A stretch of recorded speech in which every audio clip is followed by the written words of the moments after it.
7 October रोजी शहरात होणाऱ्या ऐतिहासिक धम्मभूमी बौद्ध लेणी बचाव महामोर्चाचे पुढील नियोजन व उपाययोजना करण्यासाठी भिक्खू संघाच्या वतीने धम्मभूमी बौद्ध लेणी विद्यापीठ परिसर येथे महत्वाची बैठक पार पडली। या बैठकीत समस्त आंबेडकरी अनुयायी मोठ्या संख्येने उपस्थित होते। उद्या 1 तारीख आहे, तर 7 दिवसामध्ये आपल्याला सगळं करायचं आहे। 100 बॉडीगार्ड त्या ठिकाणी देण्याचं कबूल केलेलं आहे। तर या ठिकाणी साहित्य कलावंत मंडळी आहेत ते वाडावाड्यात फिरून प्रबोधन करणार आहेत।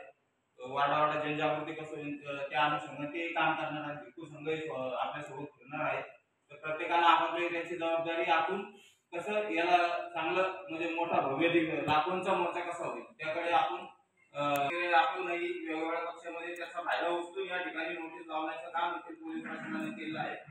त्याच्या विरोधामध्ये आपल्याला या ठिकाणी तीर्थक्षेत्रात दर्जा देण्यात यावा, या धर्मभूमीला वगैरे वगैरे 4-5 मुद्दे आहेत धार्मिक, त्या विषयावर आपल्याला त्या अनुषंगाने क्रांती चौकपासून मोर्चा जाहीर केलेला आहे।